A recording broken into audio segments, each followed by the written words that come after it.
Ну, Москва меня уже столько раз хоронит и выкапывает, что я уже сбил с счета.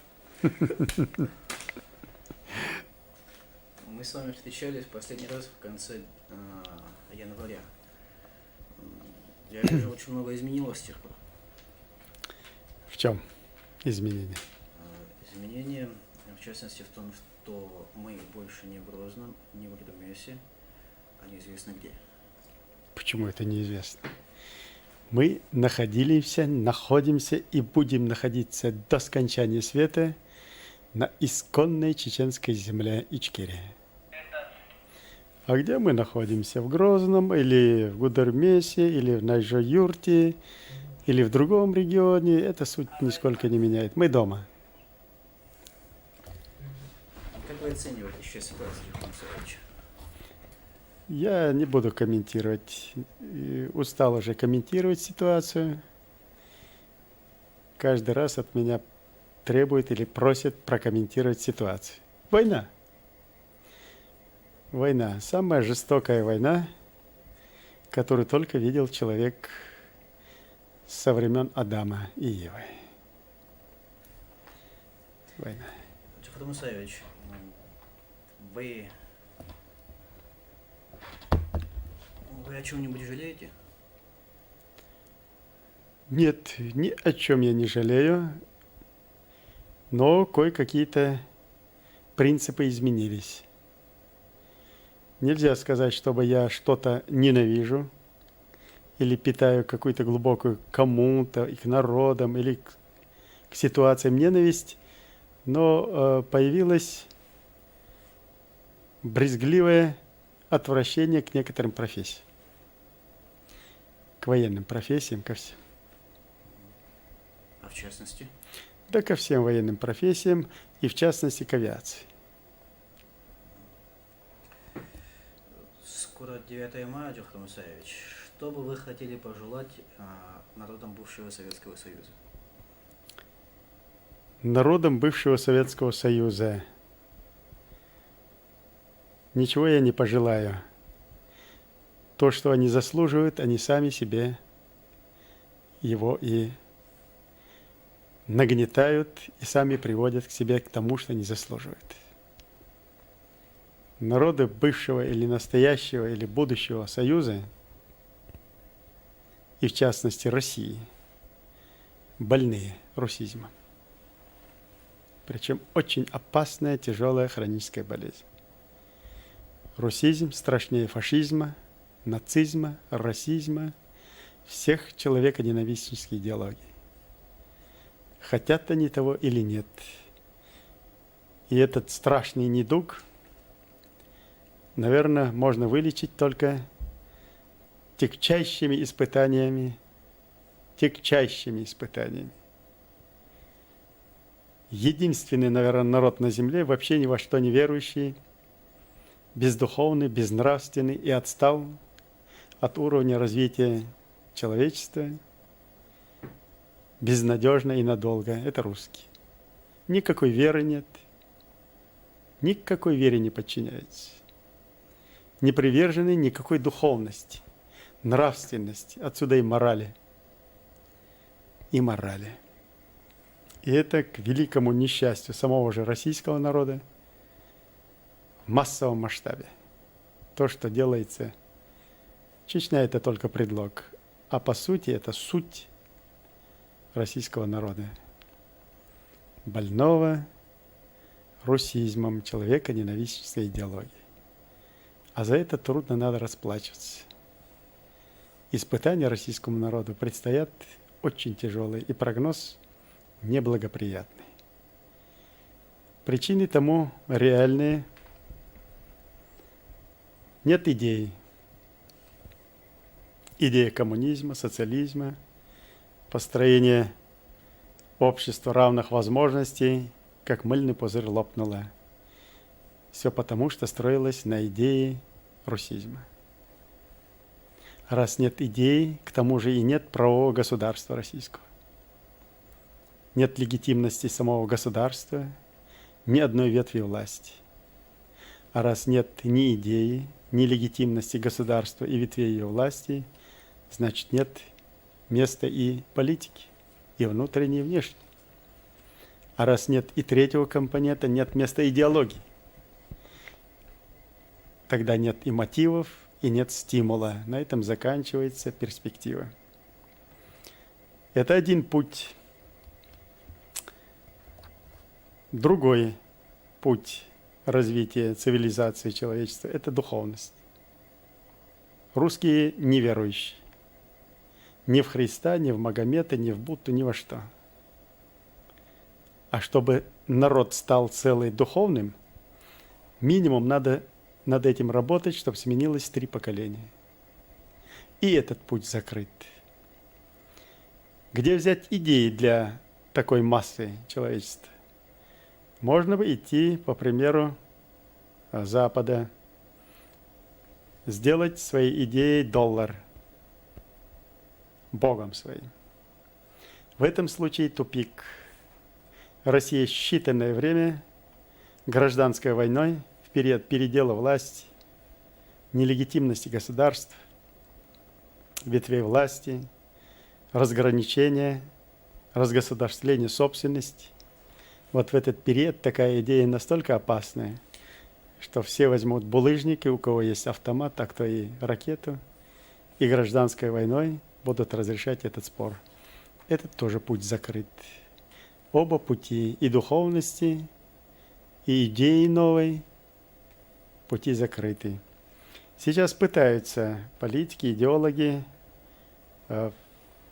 третий избрать путь – это славянизация, объединение на славянской основе.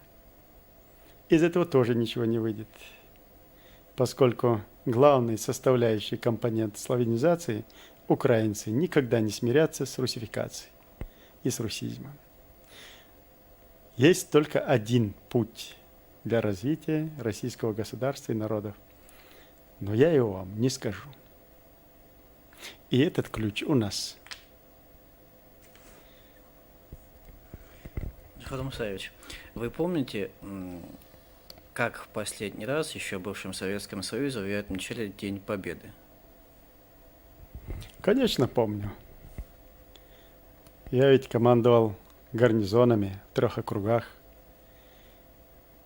Это, конечно, одна из величайших достояний цивилизованного мира. Победа над человеконенавистнической идеологией фашизма. Но к великому несчастью, побеждая и борясь человечество с фашизмом, рождало тут же русизм. Причем на обозрение всего мира.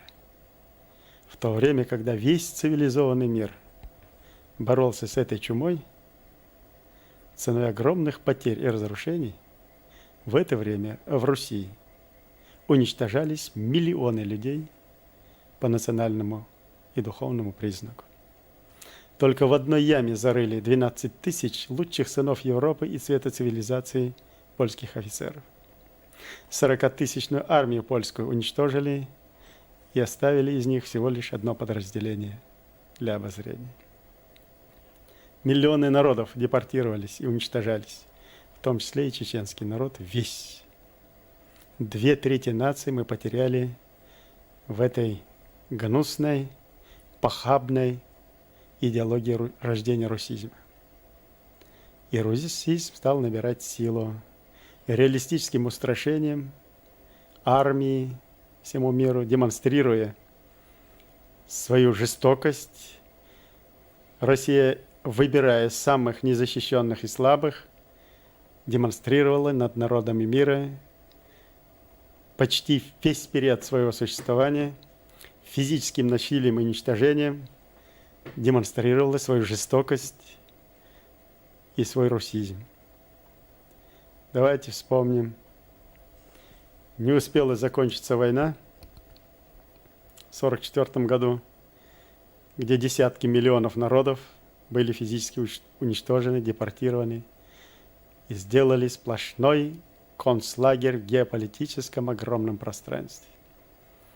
Тут же вступили в единоборство с Ираном, пошли войной на Иран. Дали отпор в 1953 году, в 1952-1953 годах. Далее в 1956 году в Венгрии, в 1968 году Чехословакии, после этого Югославия и так далее. А потом война в Афганистане, а далее Нагорный Карабах, Азербайджан, Армения, Грузия, Абхазия, Южная Осетия, Ингушетия, Северная Осетия, Молдова, Приднестровье, Прибалтика, Таджикистан. И пошло-поехало по миру уничтожение народов и земной цивилизации. И ни один человек, фабрикантов, авантюристов, откровенных преступников из высших эшелонов власти, совершавших тягчайшие преступления перед человечеством, не понес наказания. А аппетиты все больше и больше разгорались и довели вот до этой ситуации, при котором творится сейчас в Чечне. И ни один не наказан. И могу вас заверить, пока виновники трагедии, бессмысленных народоубийств, жестокости, цинизма, рождающих непоправимое зло на земле, не будут наказаны и не будут чувствовать, как эти, так и последователи, неотвратимость наказания за преступление, беды России будут расти с каждым часом. Эти же авантюристы-политики разрушили советскую армию, ее устои. Казалось бы, оплот мира, защиты интересов многомиллионных, 300-миллионного гражданского населения СССР. И они же сейчас являются обыкновенными бандюгами. Бандюгами в изощренном, отвратительно хищном, животном виде, уничтожая просто так, применяя все виды вооружения военной техники, средства массового уничтожения, демонстрируя свою жестокость в отношении мирного населения. Те же ветераны войны и труда, которые такими тяготами добыли и эту победу, и будущее, и надеялись хотя бы старость свою закончить естественной смертью на этой земле. Сейчас мы их не только не можем почести оказать им, мы не можем их трупы убрать из-под обломков и предать их земле. Вот до чего довели советскую армию. Я при полном убеждении, при глубокой надежде, хотя убеждений уже нет, что, наверное, ветераны войны, вооруженных сил не причисляют себя к этим вандалам, к этим преступникам и не поддерживают ту нечеловеческую агрессию, неслыханную в истории, по жестокости, по бессмысленности, по цинизму, который сейчас творят вояки из российских эшелонов. И, наверное, за то, что они разрушили эту советскую армию в таком и превратили ее в банд-группировки, обыкновенных бандюк, смешав их с уголовниками, наемниками, в том числе и авиацию, и военно-морской флот. Слава советского народа, государства советского. Слава, по сути дела, и гордость 300-миллионного населения превратились сегодня в обыкновенных мародеров, бандюк и уголовников. И никто за это не несет наказания. А аппетиты у этой группировки, банд-группировки высшей эшелонной власти все больше растут. Растут, растут, растут. И дорастут до такой степени, что эти же бандюги, эти же вооруженные силы, как уже расстреляли и Белый дом, будут расстреливать так же, как и в Чечне, не разбирая ни чеченца, ни русского сначала в городе Грозном, ни христианина, ни мусульманина, ни буддиста. в церквях, в мечетях, высокоточным оружием с неба, земли, гордостью народа уничтожают гордость наций, ветеранов войны, труда, ветеранов вооруженных сил. И да простят нас наши ветераны, что не смогли мы их защитить. Не ожидали уж такого злодеяния. Если могут, конечно, простить нас. И мы не ожидали. Вот это является нашей трагедией правительства и лично моя. Не смогли мы защитить их. И они до сих пор лежат в обломках. И неизвестно, сколько их, где они, и как их теперь собрать, и как попросить у них извинения за эту трагедию. В одном из последних взглядов Астан Масхадов вспоминал, как они отмечали День Победы и парадом проходили сквозь толпы литовцев. За что вас в Эстонии уважают, Юхан Мусаевич? Вы понимаете, до моего прихода и в Эстонию, и в другие гарнизоны, а почему вы думаете только в Эстонии? Я ведь столько труда вложил и в Сибири, и во всех округах, где я служил, и во всех частях. Не думаю, что найдутся ни семьи военнослужащих, ни граждане, которые проживали в этих гарнизонах и работали в частях, ни сами военнослужащие, которые бы относились ко мне негативно и даже с затаенной обидой. Я для всех, где бы ни был, перед подчиненными, перед теми, кто оказался в этой среде, честно и добросовестно исполнял свой долг. А в Эстонии сложилась особая ситуация. Там к военным отношение было и у военных к местному населению эстонцам, и у эстонцев обратная реакция. Взаимная ненависть, неприязнь.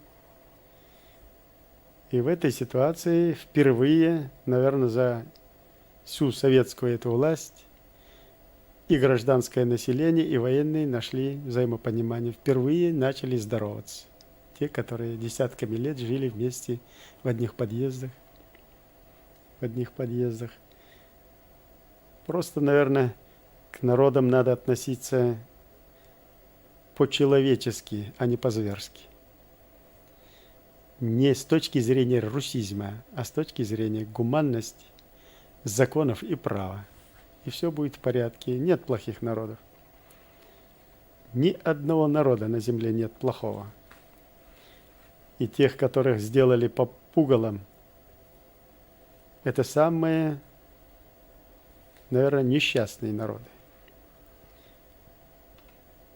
И там, где человеконенавистская идеология, там всегда нужно придумать какой-нибудь блеф, выдумать какую-то мафию, то ли сицилийскую, потом спекулировать на немецком фашизме, который был сломан хребет всем миром. Долгое время Советский Союз и русизм спекулировал на этой базе. Когда и это уже наело оскомину, потом придумали еврейский сионизм. И давай во всем мире клясть евреев, и в удобном случае ату их. Потом эта карта не срабатывать стала. Нужно был новый миф, чеченская мафия. И это не сработала карта. Весь мир увидел, что той мафии, которую хотят видеть в чеченцах, ее нет и даже основы. Вся она мафия сидит в Москве. Тогда выдумали какой-то фундаментализм, и он не сработал. Когда все эти ярлыки не сработали, и нет новой карты для разыгрывания своей идеологии человека-ненавистия, вот тогда кто оказал сопротивление? Не дал этим ярлыкам прижиться. Вот их надо и уничтожить. Вот поэтому пошли на чеченцев. Нет чеченцев и нет проблем. Таков был замысел. Но этот замысел мы имеем огромный опыт, 300-летний. отношение русских к народам, и к чеченцам, и к кавказцам, и к другим народам. Нас Россия не обманет. Хотя мы доверчивые, чем мы проигрываем? Своей доверчивостью перед Россией проигрываем, благородством. Вот на этих качествах русские над нами сейчас совершают очередные злодеяния. И никак я не дождусь, когда чеченцы ответят на эти негативы тем же. А я бы, говоря честно, хотел бы, чтобы чеченцы все-таки в конце концов и чеченцы, и другие отвечали русским тем, чем они заслуживают. Иначе никак не поймут. Жестокость останавливается только жестокость. Война только войной. Смотрите, что они делают в селах, в населенных пунктах, Грозно. Одних самашек достаточно. Для всего мира еще на 100 лет. На 100 лет. Ну, наверное, я уже предвижу, что все-таки чеченцы уже начинают и этот синдром одолевать. Я сейчас внимательно проанализировал всю историю взаимоотношений с Россией. Взял еще раз, прошелся по Льву Толстому. Взял Хаджи Мурата его повесть. И вы знаете, и Булгакова взял. У него есть рассказ «Ханкальское ущелье», где он был участником событий 19-20-х годов войны России с Чечней. У Толстого, Хаджи Мурате, есть у нас Мескер Юрт, и сейчас он в том же положении, как тогда, перед той 150-летней войны. Там тоже русские совершили жесточайшие, доходящие до нечеловеческого обращения жестокости. И Толстой описывает, что чеченцы смотрели на русских брезгливо с отвращением. Вот точно так же чеченцы смотрят сейчас с брезгливым отношением. И я себя поймал на том же. Кроме как брезгливости и отвращения. Ничего у меня злобы обратной почему-то не вызывает. Что скот может, скотина может такое сделать. И как отнестись к скотине? Что ты обозлился или что-то на скотину, чтобы она не сотворила, на животное.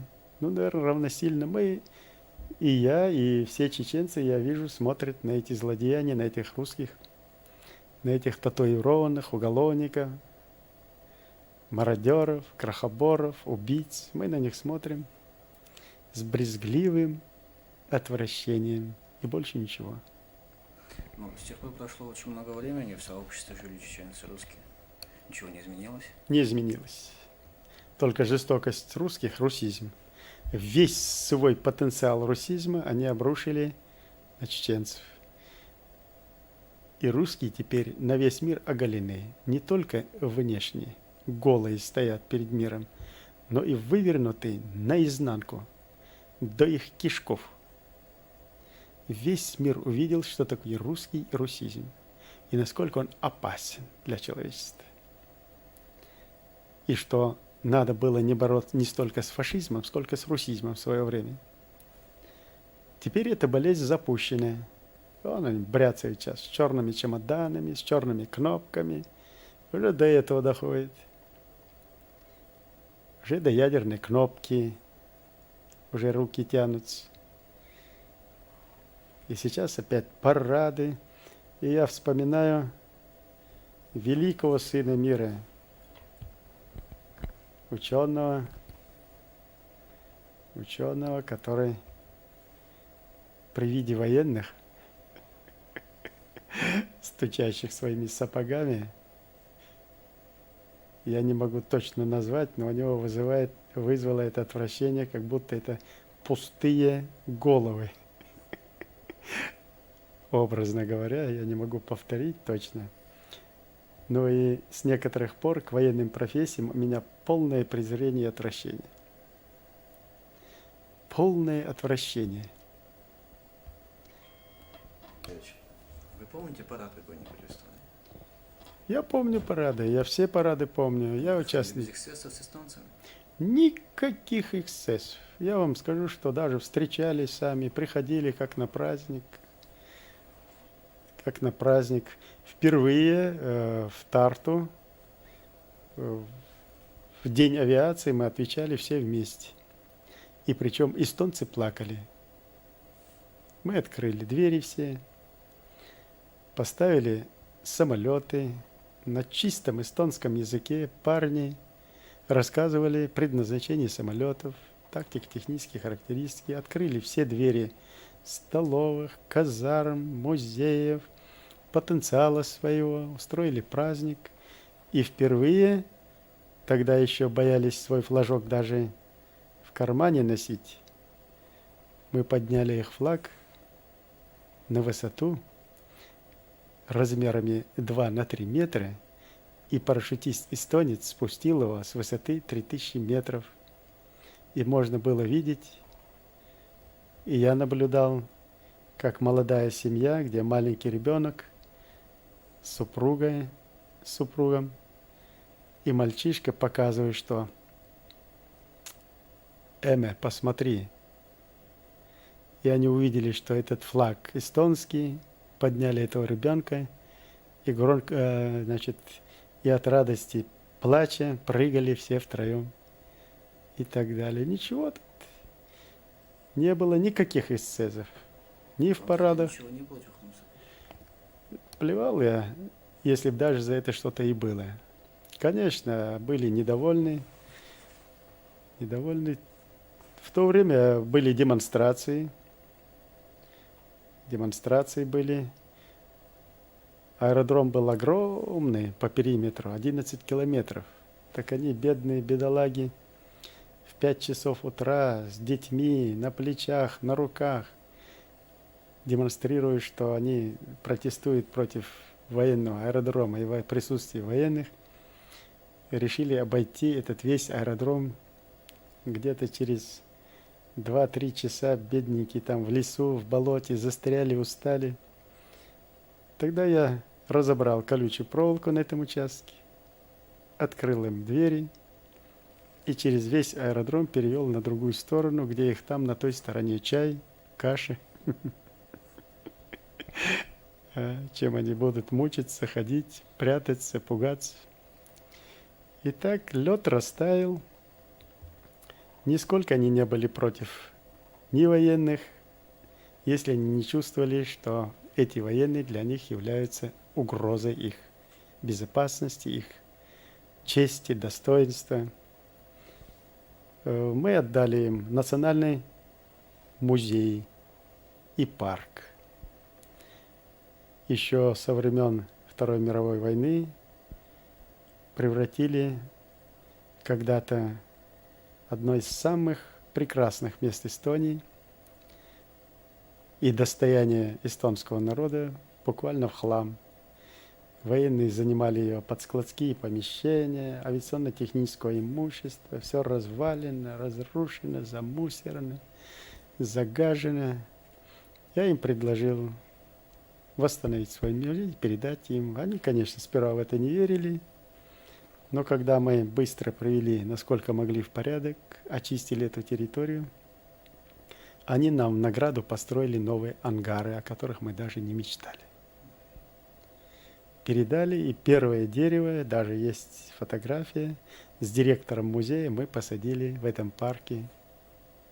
И ничего, все нормально. Конечно, готовились там и против эстонцев в тот период. Самый большой пресс должен был прийтись на Эстонию. Республика маленькая, можно было творить все, что угодно. И когда там начались диверсии, терроризм, то, что и здесь началось, и везде, с чего начинают габисты, псы, церберы, тогда я создал систему при котором громогласно объявил, расставил посты, расставил офицеров, солдат, службы и в средствах массовой информации сделал заявление, что любой террорист, провокатор будет уничтожен огнем на поражение. И этим пресек развитие дальше ситуации. Ну, там еще много других моментиков, которые не дали развить ситуацию в самой Эстонии. Тогда перекинулись уже в Литву эти события. Имели мы влияние и в Литве, и в Латвии, и в Эстонии. Я должен сказать, что командование, высшее командование округа и командующего делали все, чтобы найти взаимопонимание и не дать развить. И за что и попал сам командующий округа в немилость. Его перебросили в другое место. Деструктивным силам нужна была дестабилизация. Развал советских вооруженных сил, испортить отношения с местным населением, превратить это все в хаос, в бедлам. И командующий округа, и командование, при котором я служил в округе, было нацелено на стабилизацию обстановки, на какую-то законность взаимоотношений, законность принятия решений по военнослужащим, находящимся там. Но это никому в высших эшелонах власти не нужно было. Они добивались другого. И кто стоял, противодействовал этому, того быстро убирали, переводили и доводили эту армию вот до этой ситуации, которая сейчас в ней сложилась. Задача была сделать армию карательной. А командующий и высший командный состав опытный, знающий, что такое армия, для чего она предназначена, высокодисциплинированные, высокопрофессиональные военачальники не были угодны. Кто стоял на этих позициях, он сейчас от генерала Лебедя. А тогда еще хуже относились вот к этим офицерам, генералам, которые стояли на этих позициях, в принципе. Нужно было развалить армию, и ее валили. Валили министра иностранных дел, значит, выгоняя с одного места, не обустроив. Десятки, сотни тысяч военнослужащих оказались выброшенными, без средств к существованию, никчемными. И такая масса нужна была, чтобы из откатков сделать обыкновенных карателей в руках новых политических авантюристов. И из нее блестяще сделали сейчас. Блестяще развалили армию, и каждый сейчас в своей структуре создал себе карательные экспедиции. 7 тысяч уголовников выпущены из тюрем, лагерей, наемников, и направлены в Чечню. Вон они, в газетах. Посмотрите их морды и в материалах, которые есть у следствия сейчас. С татуировками такие, значит, крутые, разнузданные, наколотые, напитые, набитые. Вот что сделали в подарок 50-летию ветеранов войны и вооруженных сил нынешние авантюристы-руководители всех уровней. Игорь Мусаевич, у вас во время той службы были настоящие праздники? Я вам скажу, что значит настоящие праздники. Настоящие праздники всегда был День Победы. Настоящий праздник. День Победы над человеконенавистнической идеологией и чумой. Куда еще выше праздник? Конечно, любой праздник для военного, от рядового, а тем более для командного состава, это была огромная работа, ответственность, подготовка, дежурство, значит, военные ритуалы и вообще военный механизм очень тяжелый. Там нужно было все сделать до мельчайших до мельчайшего продумать, взвесить, провести. Многотысячная масса людей задействована в том или другом мероприятии, да, с разными уровнями подготовки. Это очень сложный механизм. Это было и ответственное, но и в то же время праздничное, торжественно-праздничное от души. Были и надуманные, где нужно было провести мероприятие в угоду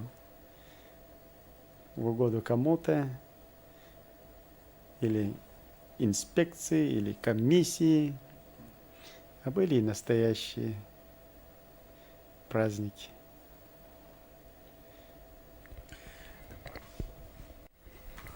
Ну, Москва меня уже столько раз хоронит и выкапывает, что я уже сбил с счета. Мы с вами встречались последний раз в конце января. Я вижу, очень много изменилось с тех пор. В чем изменения? Изменения, в частности, в том, что мы больше не в Грозном, не в Гудермесе, а неизвестно где. Почему это неизвестно? Мы находимся и будем находиться до скончания света на исконной чеченской земле Ичкерия. А где мы находимся? В Грозном, или в Гудермесе, или в Найжо-Юрте, или в другом регионе, это суть нисколько не меняет. Мы дома. Как вы оцениваете сейчас ситуацию, Илья Мусаевич? Я не буду комментировать. Устал уже комментировать ситуацию. Каждый раз от меня требует или просит прокомментировать ситуацию. Война. Война. Самая жестокая война, которую только видел человек со времен Адама и Евы. Война. Джафар Мусаевич, вы о чем-нибудь жалеете? Нет, ни о чем я не жалею, но кое-какие-то принципы изменились.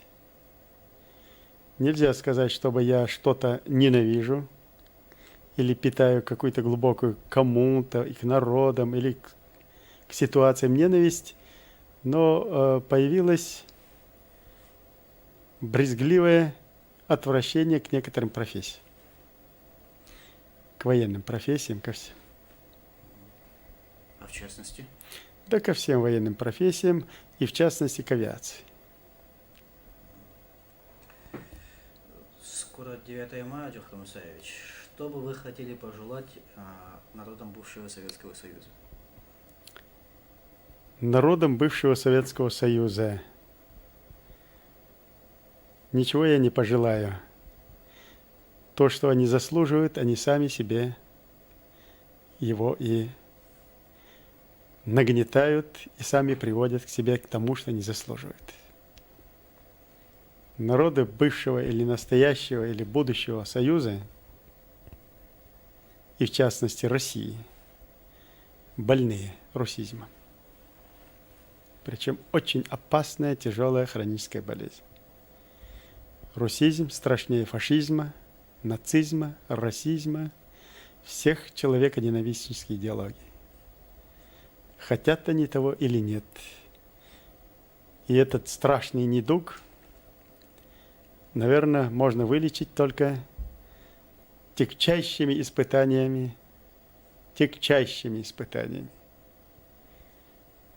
Единственный, наверное, народ на земле, вообще ни во что не верующий, бездуховный, безнравственный и отстал от уровня развития человечества, безнадежно и надолго. Это русские. Никакой веры нет, никакой вере не подчиняется. Не привержены никакой духовности, нравственности, отсюда и морали. И морали. И это к великому несчастью самого же российского народа в массовом масштабе. То, что делается, Чечня – это только предлог, а по сути это суть российского народа. Больного, русизмом, человеконенавистнической идеологией. А за это трудно надо расплачиваться. Испытания российскому народу предстоят очень тяжелые, и прогноз неблагоприятный. Причины тому реальные. Нет идей. Идея коммунизма, социализма, построение общества равных возможностей, как мыльный пузырь лопнула. Все потому, что строилось на идее русизма. Раз нет идей, к тому же и нет правового государства российского. Нет легитимности самого государства, ни одной ветви власти.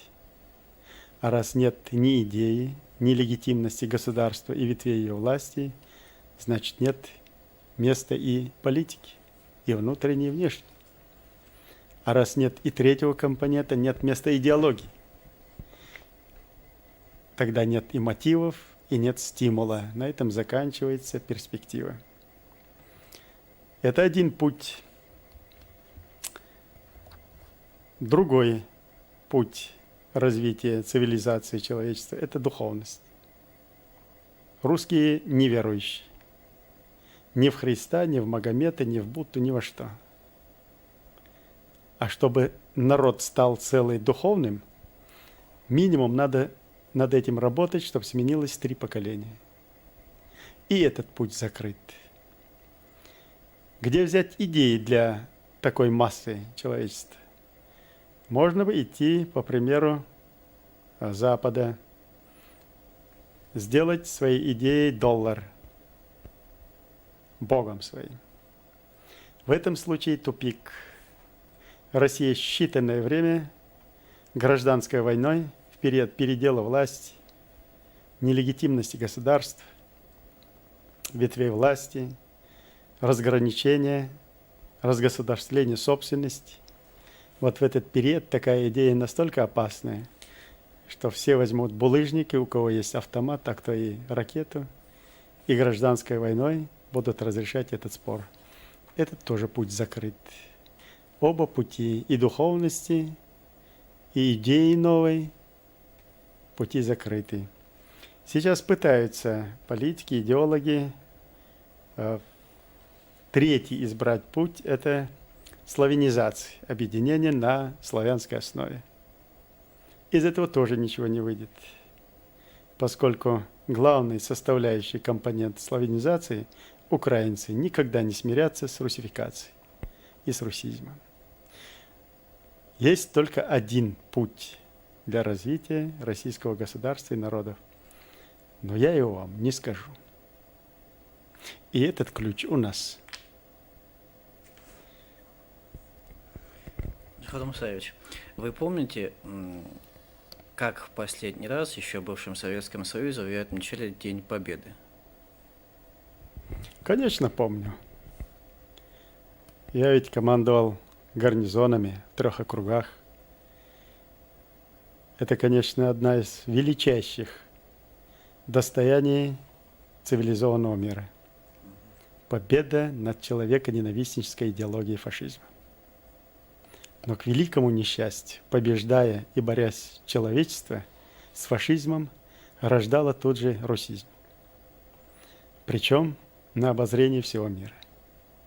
В то время, когда весь цивилизованный мир боролся с этой чумой, ценой огромных потерь и разрушений, в это время в Руси уничтожались миллионы людей по национальному и духовному признаку. Только в одной яме зарыли 12 тысяч лучших сынов Европы и цвета цивилизации польских офицеров. 40-тысячную армию польскую уничтожили и оставили из них всего лишь одно подразделение для обозрения. Миллионы народов депортировались и уничтожались, в том числе и чеченский народ весь. 2/3 нации мы потеряли в этой гнусной, похабной идеологии рождения русизма. И русизм стал набирать силу реалистическим устрашением армии всему миру, демонстрируя свою жестокость. Россия выбирая самых незащищенных и слабых, демонстрировала над народами мира почти весь период своего существования физическим насилием и уничтожением, демонстрировала свою жестокость и свой русизм. Давайте вспомним. Не успела закончиться война в 1944 году, где десятки миллионов народов были физически уничтожены, депортированы и сделали сплошной концлагерь в геополитическом огромном пространстве. Тут же вступили в единоборство с Ираном, пошли войной на Иран. Дали отпор в 1953 году, в 1952-1953 годах. Далее в 1956 году в Венгрии, в 1968 году Чехословакии, после этого Югославия и так далее. А потом война в Афганистане, а далее Нагорный Карабах, Азербайджан, Армения, Грузия, Абхазия, Южная Осетия, Ингушетия, Северная Осетия, Молдова, Приднестровье, Прибалтика, Таджикистан. И пошло-поехало по миру уничтожение народов и земной цивилизации. И ни один человек, фабрикантов, авантюристов, откровенных преступников из высших эшелонов власти, совершавших тягчайшие преступления перед человечеством, не понес наказания. А аппетиты все больше и больше разгорались и довели вот до этой ситуации, при котором творится сейчас в Чечне. И ни один не наказан. И могу вас заверить, пока виновники трагедии, бессмысленных народоубийств, жестокости, цинизма, рождающих непоправимое зло на земле, не будут наказаны и не будут чувствовать как эти, так и последователи неотвратимость наказания за преступление, беды России будут расти с каждым часом. Эти же авантюристы-политики разрушили советскую армию, ее устои. Казалось бы, оплот мира, защиты интересов многомиллионных, 300-миллионного гражданского населения СССР. И они же сейчас являются обыкновенными бандюгами. Бандюгами в изощренном, отвратительно хищном, животном виде, уничтожая просто так, применяя все виды вооружения военной техники, средства массового уничтожения, демонстрируя свою жестокость в отношении мирного населения. Те же ветераны войны и труда, которые такими тяготами добыли и эту победу,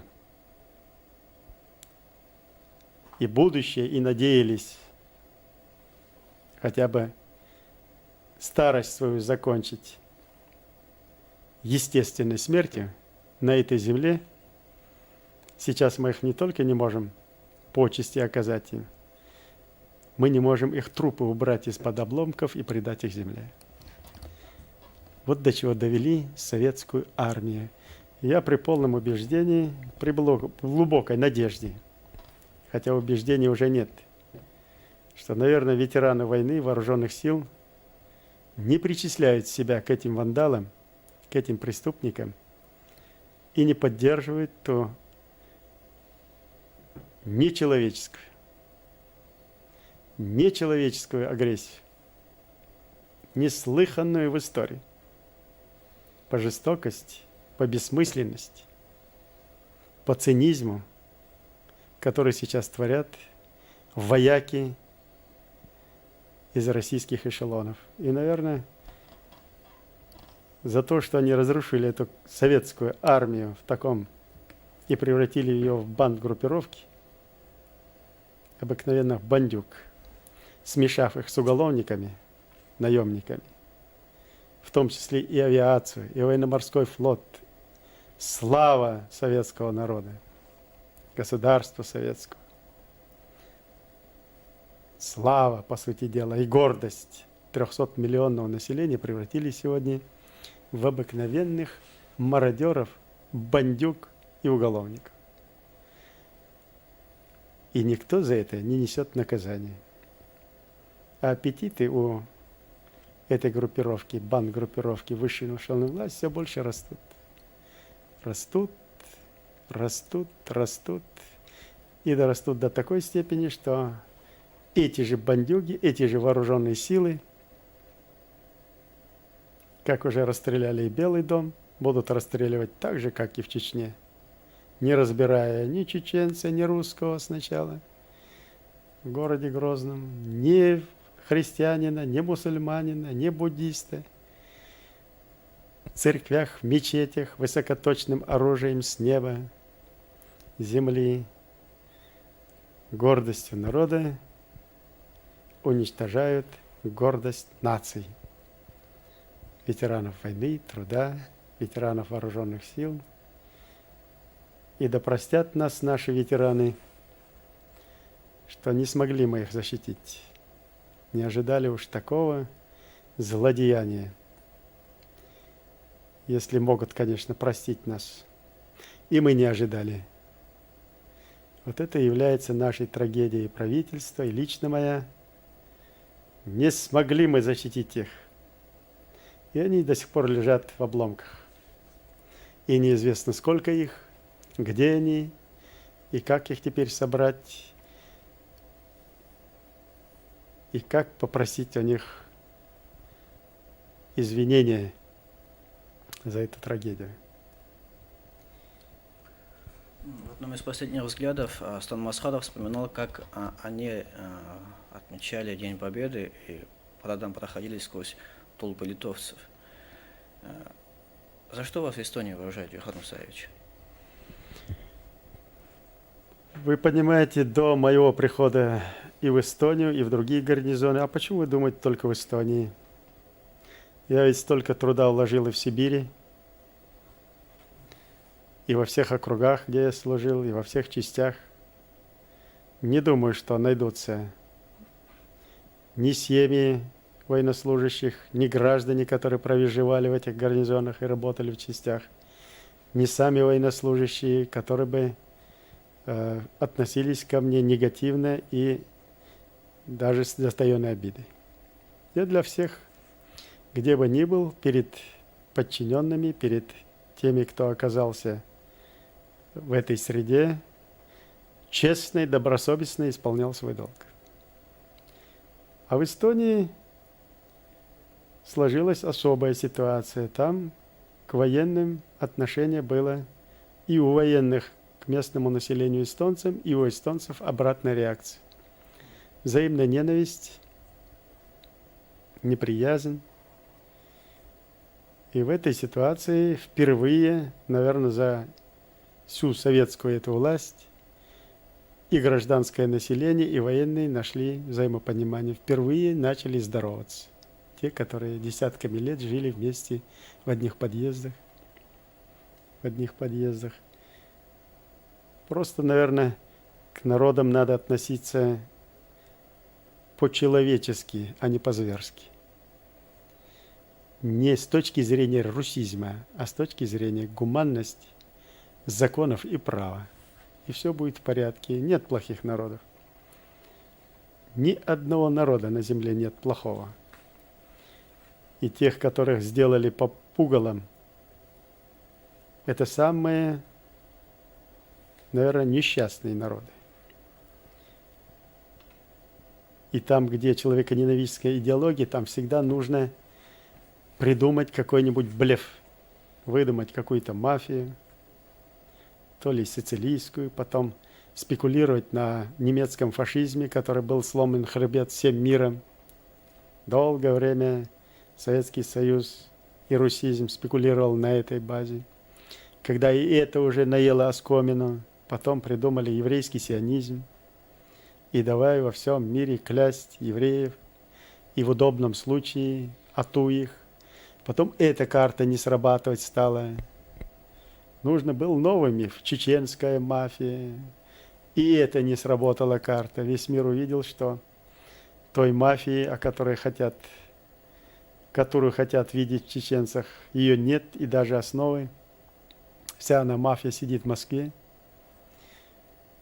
Тогда выдумали какой-то фундаментализм, и он не сработал.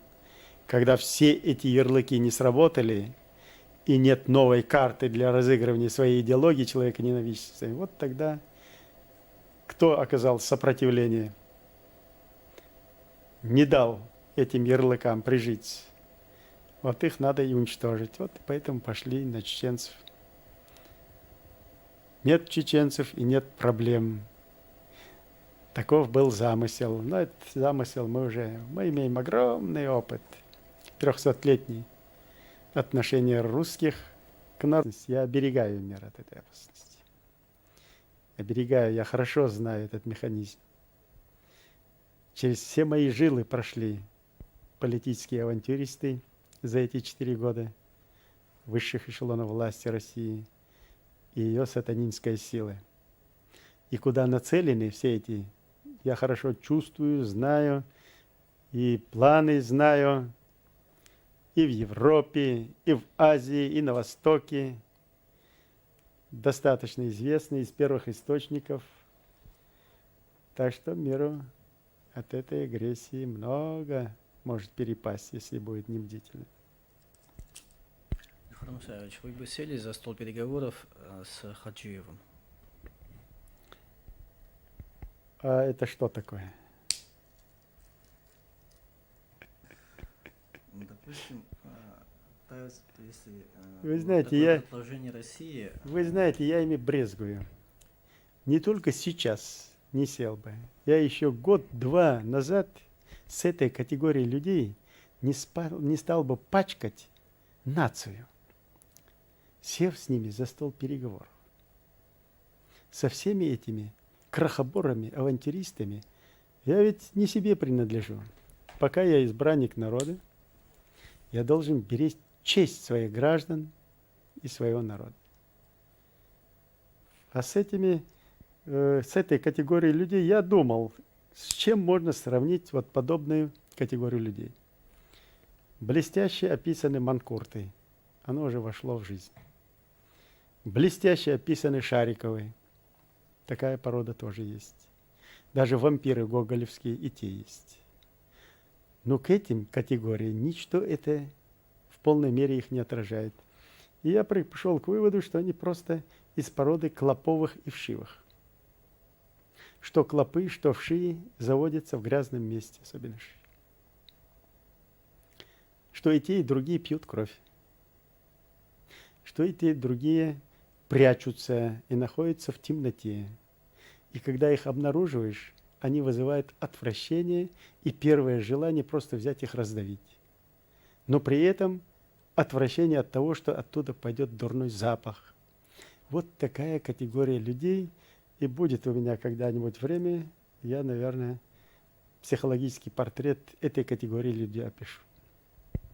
Михаил Мусаевич, а значит ли сказанное вами, что, допустим, если российские все-таки выведутся отсюда войска, начнется война уже гражданская внутри Чечни? Не начнется. Гражданской войны не будет. Ведь эта категория, она не приживается в чистом месте. Это категория людей, людишек, если их можно назвать. Она найдет свое место там, где у них благоприятная среда, грязное место. В Чечне таких мест не останется. Им придется свое место искать за пределами. Там, где их породили, где их гнездо, вот туда они побегут. А гражданской войны в Чечне, конечно, тяжело. Как я уже говорил, 300 тысяч мужского населения, вооруженного до зубов, умеющие только воевать, без средств к существованию. Будут большие трудности, огромные. И причем, я вам открою секрет, я обеспокоен этой ситуацией, но взяли эти сейчас, крохоборы взяли, вышли, и фактор противника на территории его нет. И далее, что я буду делать с этой массой? Работы нет, крыши нет, Семей у многих нет, разбили, убили, зарезали, депортировали, изнасиловали. Что мне делать с этой массой? Это у меня большая забота. И у меня больше болит голова, что я буду делать, когда эти уголовники отсюда уйдут и не будут фактора врага. Это будет самое для меня тяжелое время. Самое тяжелое время. Но рассчитывать, что гражданская война, наверное, гражданской войны мы не допустим. Духовность растет очень сильно, геометрической прогрессии. Духовность, а там нравственность. А где нравственность, там мораль. Вот на этот процесс я лично заинтересован в продолжении противостояния. Пока духовность, нравственность, мораль не охватят всей массой. Есть еще категория, колеблющиеся, мы псковские, ищущие легкой жизни. И эту категорию надо очистить. Или средины у нас быть не может. Кстати, таких очень много. Люди, которые хотели бы свободно передвигаться, допустим, на машинах, возить товар туда, обратно. А вот из-за войны, из-за вот этого чеченского фактора, они не могут передвигаться, они злы на всех. Таких немало. Это проблема ихняя. Прежде всего, человек должен быть озабочен судьбой своего народа, своей нации и будущем. Человек, который заботится о своем кармане и брюхе, наверное, не требуется и от меня о нем заботы. Эту категорию я не беру во внимание.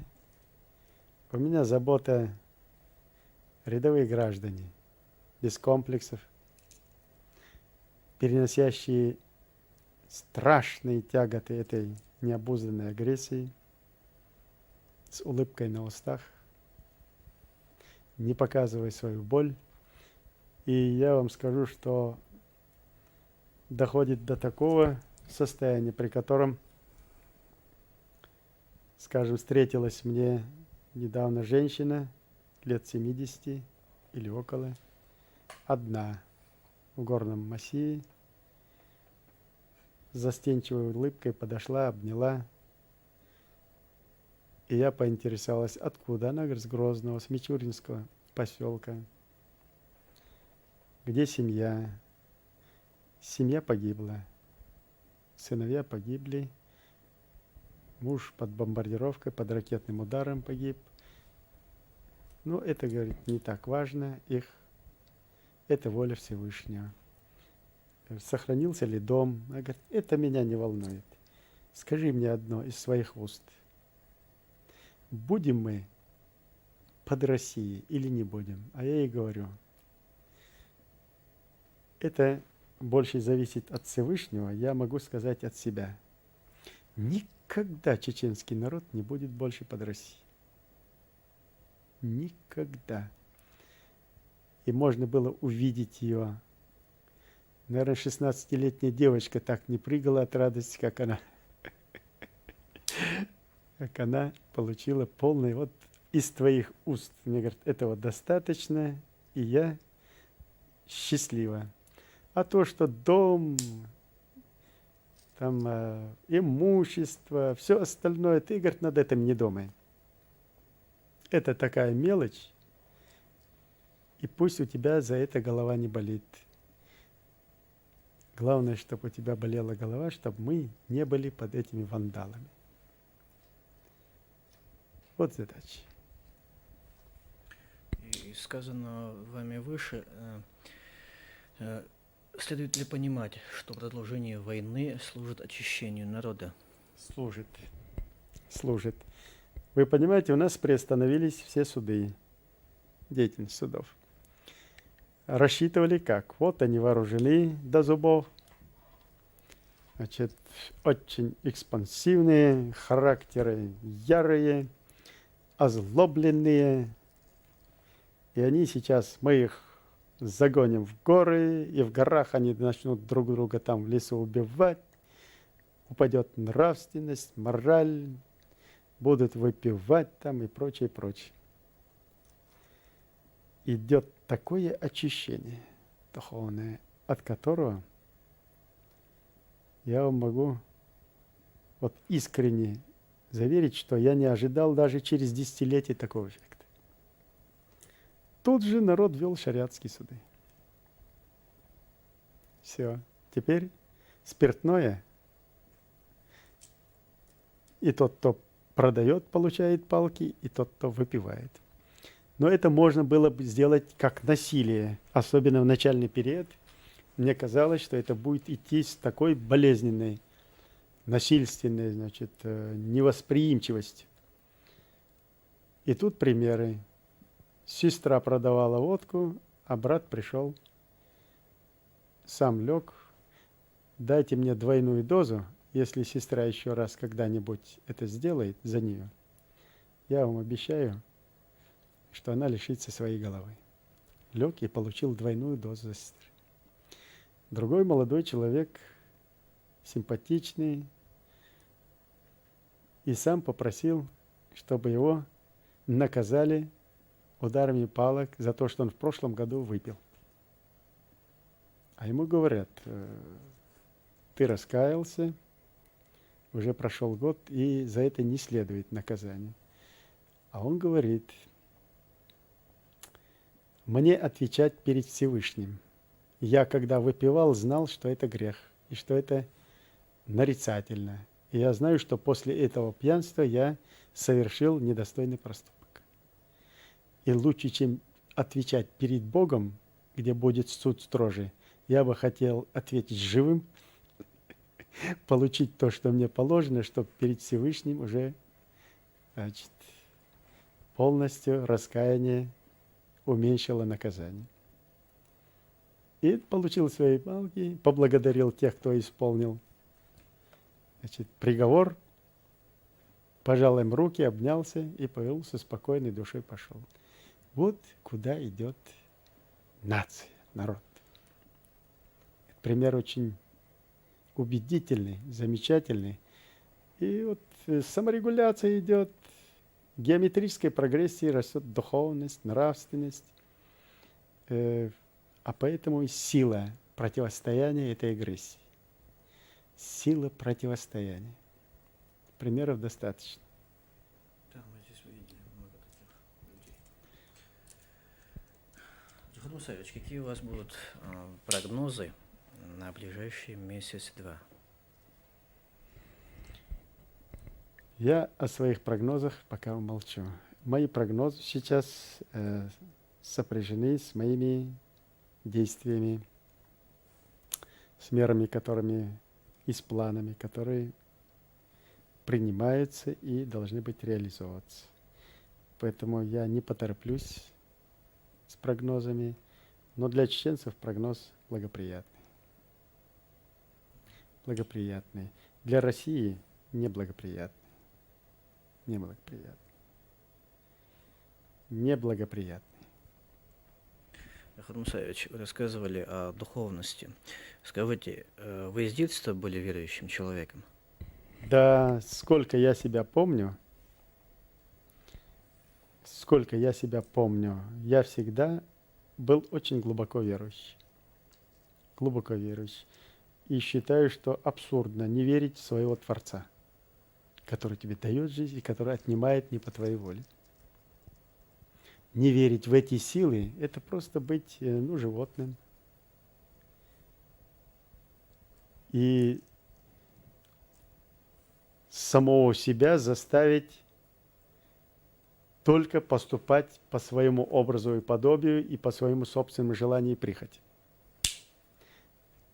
Убрать сдерживающий фактор духовности, морали, нравственности. Поступать сиюминутной прихотью, похотью, желаниями, не считаясь ни с окружающим, ни с законами природы, ни с законами Всевышнего. Я был глубоко верующий, остаюсь глубоко верующим и убедительно встают картины, при которых я сам ощущаю их, я сам вижу, что есть силы, огромные силы, силы Всевышнего, которые нам не подвластны. Я их реально сам вижу, ощущаю, поэтому не верить этим. Это значит заниматься просто самообманом. А вообще не верить в силы Всевышнего, своего Творца, по меньшей мере, просто глупо. Просто глупо. Сейчас уже доходит до абсурда. Значит, некоторые ученые, садясь на экран телевидения, уже начинают делать заявки, что человек – это Бог на земле, потому что он Творец. Все это смешно. Я вызывал своих членов Академии и Академию на дискуссию. Давайте вы со своей командой ученых и я с группой своей команды подискутируем о философии жизни, о законах природы, законах Всевышнего и выясним наши отношения. Мы готовились, они приняли вызов, но, правда, с опаской. С опаской готовились, и если бы не эта война, то такая дискуссия, наверное, бы состоялась. Я подготовлен со своей командой и вызываю любую команду земного шара для дискуссии и обсуждения этой проблемы. И убежден, что мы ее выиграем.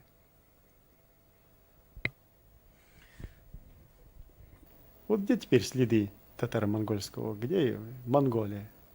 Что она представляет? Тамерлановская саранча. Византийская империя. Где она была и куда она исчезла? Османская империя. Где она была и куда она исчезла? Также должна исчезнуть и Российская империя. Но самая человеконенавистная идеология впиталась в русизме. Она уже позднего периода впитала в себе весь опыт прежних, приобрела вон какое оружие опасное. Она пользуется сейчас этим вооружением и представляет, вот у Дудаева там, сегодня по телевидению какой-то там диктор, дудаевцы применили орудие 120-миллиметровое, запрещенное в Венской конвенции. Ох ты, Боже мой. Кощунство, цинизм и блеф. А то, что применяет Россия, значит, это все разрешено в Венской конвенции, Всевышним. Русским дано право убивать детей, сносить села с лица земли только потому, что эти же чеченцы воевали в борьбе с фашизмом. Только эти же чеченцы больше всех из всех советских народов вложили вклад в становление этой армии. Депортированные, резервированные, лишенные права человеческого, права на жизнь за всю эту советскую власть, пахали как буйволы, впрягшись в эту упряжку. И вот теперь подарок им от этих же вооруженных сил и от их вооружений, от этого русизма. Так что Россия сегодня это Карфаген, который должен быть разрушен. Или он должен стать демократически правовым государством, пусть не демократии там и не пахнет, по крайней мере, соблюдающие законы и право. Или это государство должно исчезнуть с карты истории. Средины нет. Михаил Мусаевич, вы можете сказать что-то о количестве убитых российской армии? Не могу сказать, потому что мне нисколько не доставляет ни удовольствия, ни радости от того, что эти цифры убитых, зарытых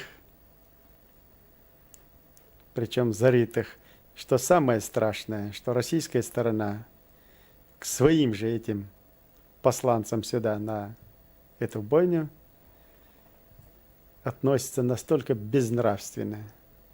Зарывают ямы сотнями, трупы гниют, едят собаки, едят кошки на обозрение всего мира. И демонстрирует, вот где мы какие беспощадные и к своим, и к чужим. Что с нас спрашивает? Не делает нам чести ни эти цифры, и дай Всевышний, чтобы их было как можно меньше. Пусть они будут те, которые называют в России, пусть этим хоть успокоит свою совесть. Пусть хоть этим тешит себя, что их мало, и чем меньше они называют, тем больше я радуюсь. Пусть будет меньше. Шахрам Мусаевич, может ли что-то резко измениться в политике России в отношении Чечни? Ведь неожиданность всегда более характерна чертой политики российской. Непредсказуемость, а не неожиданность. Непредсказуемость. Чтобы изменить отношение России к Чечне, это надо изменить всю Россию. Это не спонтанное явление. Ведь посмотрите, как готовили этот план. Уж я-то хорошо знаю, чтобы в военном отношении к Генеральному штабу во взаимодействии с всеми ветвями власти, от Думы, Совета Федерации, исполнительной власти, правоохранительных органов, спецслужб до вооруженных сил, спланировать такую громадину до мельчайших подробностей, на это нужны годы. И они планировались годами. Чечня – это только фактор, а далее Кавказ, а далее Балтика, далее Средняя Азия. Планировалось здесь что? Аджария, Абхазия, Нагорный Карабах, Лезгинистан, вычлененный из Дагестана и Азербайджана, Южная Осетия должны быть полностью под юрисдикцией с присутствием российских войск на Кавказе. Далее побережье Каспийского моря, включая Лезгинистан по периметру до иранской границы, все рабочие, потерявшие смысл и работу на Крайнем Севере, Дальнем Востоке, на Урале, в Сибири, должны были заселить сюда, изменить демографическую ситуацию, вытеснить дагестанцев с побережья и остальных с побережья Каспийского моря в горы. А далее, посмотрите, мы демонстрировали карту, спланированную в Генеральном штабе.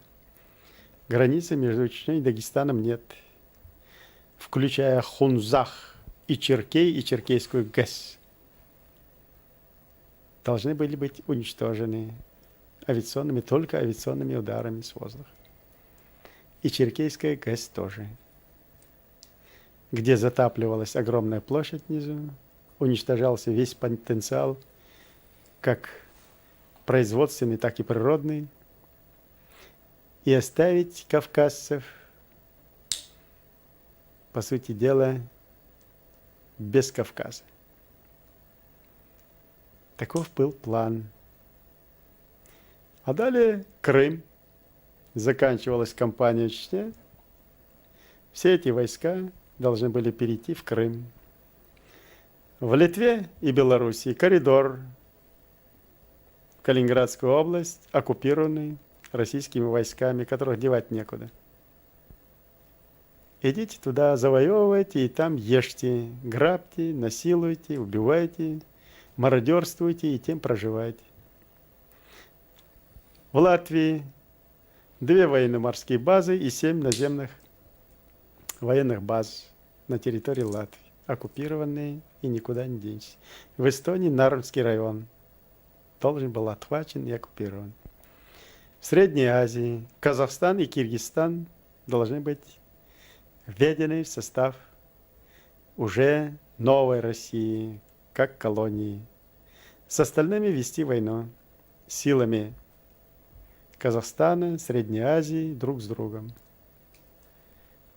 Вот примерно планы до конца 1995 года, которые были в России. Планы. Конечно, планы в России были и аппетиты широкие, и раньше, но осеклись на Афганистане. Знаете, как в анекдоте муравей перевязанный идет, а кумарик спрашивает: что с тобой, Мурик, дорогой? Что случилось? Да, было дело. Хотел светлячка отведать, да на окурок нарвался. Вот так нарвались на Афганистан, и аппетиты немножко поубавились. А когда погорели на Афганистане, то решили изменить политику, привлечь Европу на свою сторону, идеологи и политики, и заигрывать с Европой, чтобы усилиться до Индийского океана, Ближнего Востока, Босфора, Красного моря, а потом шлепнуть и Европу. Афганистан, а потом и другие трудности, а потом еще теперь Ичкерия. Ичкерия поубавила немножко аппетиты, но не приостановила. В Крыму еще будет бойня. Украина еще схлестнется с Россией на непримиримых. Пока русизм существует, он никогда не откажется от своих амбиций. Вот сейчас вот славянская там под этой маркой хотят подмять, как и в прежние времена, опять Украину, Белоруссию, окрепнуть и там далее. Теперь с Россией никто и в союзе, военном, не только военном, и в экономическом, и в политическом, и даже в торговом отношении никто не хочет быть. Уж хорошо изучили. Сколько можно. Россия, по сути дела, рэкетер. Вот она угрозами, танками, армадами, выбивает себе деньги. Вот теперь грозится дать ядерную технологию Ирану. И если не, значит, цивилизованный мир не хочет этого, то давай мне деньги на восполнение этой прибыли. Вот рэкет, обыкновенный рэкет. Ну, Верховный Мусаевич, зачем надо было ради этих планов разваливать такую мощную армию? Значит, эта армия была единственным сдерживающим фактором авантюристов от политики. Преступную группировку нынешних политического руководства, прорвавшейся к власти. Эта армия могла поставить в любое время в строй любую политическую группировку. А теперь, когда этого фактора нет, их задача была сломать эту армию советскую, сделать свою угодную для нынешнего режима и делать то, что она сегодня делает. И с этой армией, и со своими необузданными аппетитами. И в надежде, что реалистическое устрашение бывшего Советского Союза, его военной мощи сработает и дальше. Не сработает. Для того, чтобы такая машина сработала, надо иметь идею, государство легитимное, идеологию, политику внутреннюю, внешнюю, признаваемую, мотивы, стимул. Вот тогда сработает, а сейчас не сработает. Никакие угрозы с пеной у рта, кровавой пеной российского нынешнего режима и будущих режимов, ничего не изменится. Кого бы там ни меняли, суть еще не скоро не изменится в России. Вон она, Дума, первый провокатор вот этой ситуации бойни. Какие решения принимает? Провоцирующие, наталкивающие. Вот вы давайте исполнительная власть. Правовую базу дают. Посмотрите решения. Вот у меня материалы там документальные лежат. За подписью Рыбкина, его заместителя Митюкова и так далее. О, как Совет Федерации. Тоже провоцирует. Провокаторы. А что исполнительная власть? Укрепляться? А для этого свои структуры. Вон аппарат президента. Есть же у вас информация, насколько он увеличился. А сейчас некоторые, значит, прихлебатели при этом котле делают вид, вот те, давайте смиримся с нынешним положением, ибо будет гражданская война. Значит, эти стукачи и сексоты платные создают фон реалистической угрозы режима, значит, если что-то там тронуть сейчас, потому что они окрепли. Иначе эта сила сейчас поведет их, значит, на бойню. Вот. Нужно согласие россиян, соглашаться с нынешним положением и так далее. И, значит, реалистическим устрашением уже внутренней ситуации создают фон, нужный для нынешнего режима. А эти ощетинились и пошли дальше. Ага, нас боятся. Мы окрепнем еще дальше, создадим свои структуры под каждого. Клан политический же, свои силовые структуры, и пойдем стенка на стенку. И народ пугать, если вы нас будете трогать, то мы пойдем друг на друга, а чубы будут у вас лететь. И все сидят, давай, ребята, давай, давай. Федор Мусаевич, а значит ли сказано в армии выше, что в Советском Союзе самая чистая была это советская армия? Не понял вопрос. Самая чистая была в Советском Союзе это армия, потому что она сдерживала власть, политическую власть.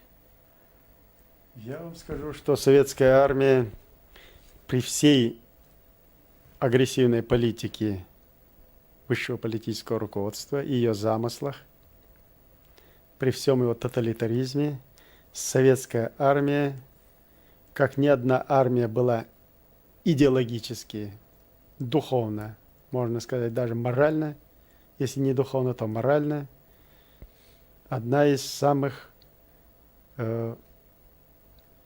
жизнеспособных составляющих Советского Союза в любом отношении,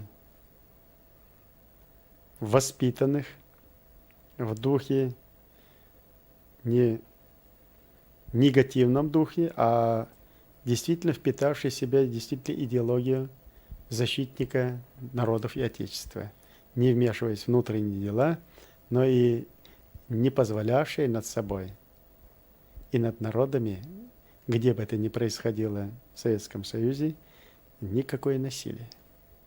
Я ж по себе знаю. И в той же Эстонии, и в той же Прибалтике, и в той же Сибири, и где бы ни служил, для меня и для моих подчиненных, и для целой армии, значит, граждан не смей узурпировать, не смей насиловать, не смей совершать какое-то насилие. А сейчас армия превратилась в основной фактор насилия. Основной фактор насилия. Буквально считанные месяцы и год-два превратили эту армию буквально в каратели. Карательные. Вон они, моряки. Кичатся тем, что они совершали карательные. И средства массовой информации это выдают чуть ли не за подвиг. Убивают мирных жителей, мирных, ничем не защищенных. Ничем не защищенных. Приходят, убивают, причем как? С расстояния недосягаемого, с воздуха и с артиллерийским огнем сносят с лица земли, потом приходят в этот населенный пункт или город и начинают насиловать и мародерствовать. Вывозят все. Вплоть до грязного женского белья. Этим занимаются генералы. И чтобы я когда-нибудь мог себе представить, чтобы советский генерал, я уж не говорю о этом, был запачкан в грязном белье чужом, в мародерстве, я себе такое и в мыслях не мог представить. А сейчас это прям рядовое явление, это болезнь.